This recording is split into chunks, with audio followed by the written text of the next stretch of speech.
What's going on, everybody? Welcome back to GmiasWorld, and what we're going to be talking about right now is the secret EA Sports does not want you to know about Madden 26. Now, primarily the franchise players, you're going to probably get the most out of this Madden that you have in a very long time. As far as the reg players, like dudes that just go out and you want to play regs, it's probably going to be the same experience you've been having over the last 3 or 4 years. But the Madden Ultimate Team guys, which this is a Madden Ultimate Team channel, it's going to be a lot of problems that we're going to face, and I'm going to talk to you guys about a few of them. For those of you guys that did pre-order the MVP bundle, you were forced to play college football. One of the things, which is the #1 complaint that I'm getting, is the wear and tear. Now, if you don't know what wear and tear is, you're going to be shocked by it when you get, when you turn the game on. It's going to be really, really wild, because I actually saw yesterday during a live stream for College Football 26, a quarterback be out of the game for pretty much the entire game. And the punter was literally in the game, right? Because when you keep getting hit and the hits pile up, the players are not going to be able to stay in the game. Now, you may tell me, okay, that's only going to be for college, but we all know that's not true. So one of the things that they've been very quiet on is the fact that wear and tear is going to cost you money in Ultimate Team. So this is probably going to be one of the most pay-for-play years that we've seen in a while, because you're probably going to need at least 2 quarterbacks, if not 3. All right, with the wear and tear buildup, the way that they have it in college football, I get the fact that if a player takes a big hit, things happen, right? They get tired, they get worn down, but players are out of the game for very, very long periods of time. So what's going to happen in Ultimate Team, I don't know how long you guys have been playing Ultimate Team, but I've been playing it for a very long time.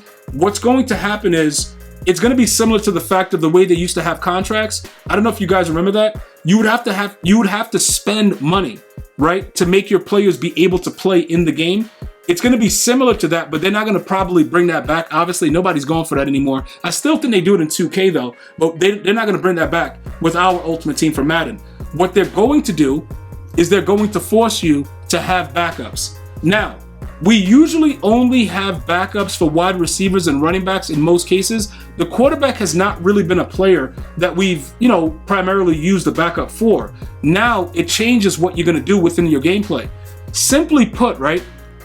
If you have a mobile quarterback and that quarterback is running around like a psychopath, which we've seen in 22, where the players really didn't get tired and you just rolled out, there goes wear and tear right there. But look, the way that it's going to work, right? Madden 22, you could roll out like right at the snap, just like zip, you were gone, right? And you would do that all game. And even if you got hit stick, you would get tired, but then they had that glitch where you can go back and forth on the player and you get your stamina back. All of that stuff is not going to be happening in 26.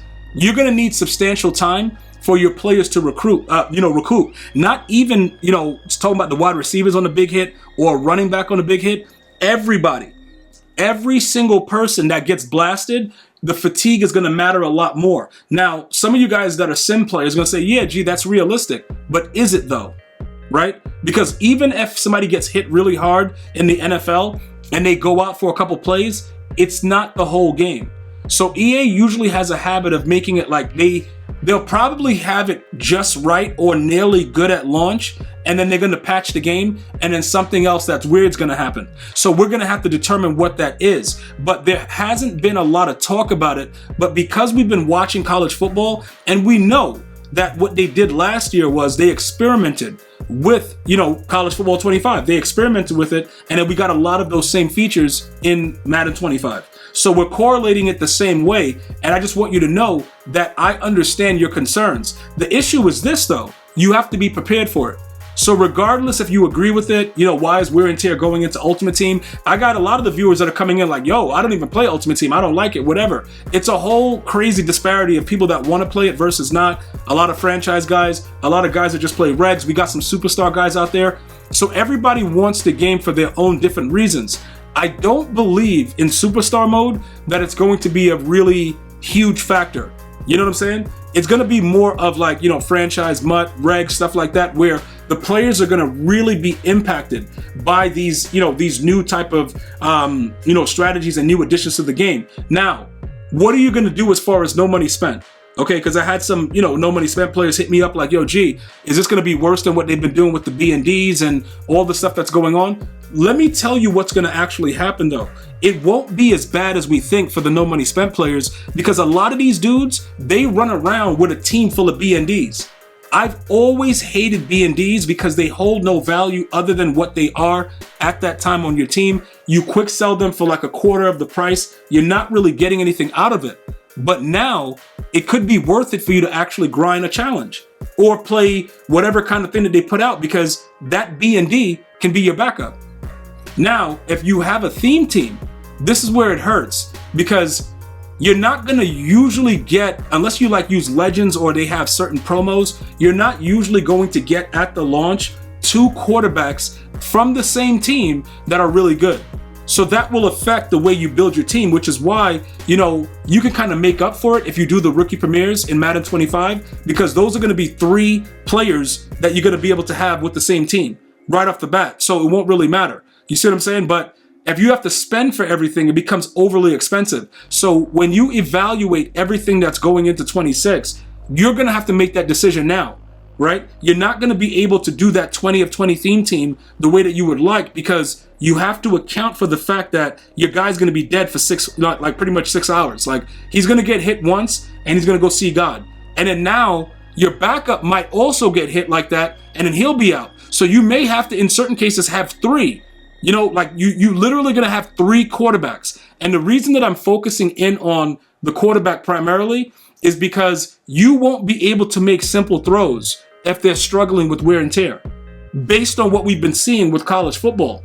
So if you were planning on going out there and thinking it was going to be like, yeah, bro, it's going to be, the same old thing. Madden's the same. I told you guys this a couple videos ago. This game is not the same thing. It's definitely not the same thing. A lot of what they've added, it's kind of subtle, but it's going to hit you directly in the eye sockets. They know exactly what they're doing, and they understand what's going to be needed. So if you're going to want to compete the same way, you're going to need more players at the same position. So I'm starting off with the importance of the quarterback. But for my runners out there, you guys are going to be all set, but you're going to spend more money, because you're going to have your running backs. Plus, you can sneak a running back into the fullback set, so you'll be good with the running back. They get blasted, you could bring another one out. You're going to have like 5 of them. Quarterbacks, they're going to probably stop at 3. And most of the punters are not going to be able to get the ball downfield, based on what I've been seeing already in college football. So now when you put everything together, you kind of got to get your wallet ready, or you're going to have to spend a lot more time playing the game itself, in the modes, playing the challenges, getting all that stuff. And now the B&Ds by default become valuable. So there's a lot that's happening here, but I just wanted to make sure you guys were prepared for that, because nobody is talking about it and everybody's ignoring it. And then you're going to see when you go into your first game and you get blasted that, yo, my quarterback is dead. Where is he? He's never coming back, bro. So it is what it is. Let me know your thoughts on that. Are you more excited for the game? Are you just like, yo, you know what, G, I'm going to sit this out and see how it stresses you out? Or are you going to pre-order the bundle as soon as possible? Let me know. I'm going to see you guys and girls next time. You enjoy your day. One love, y'all.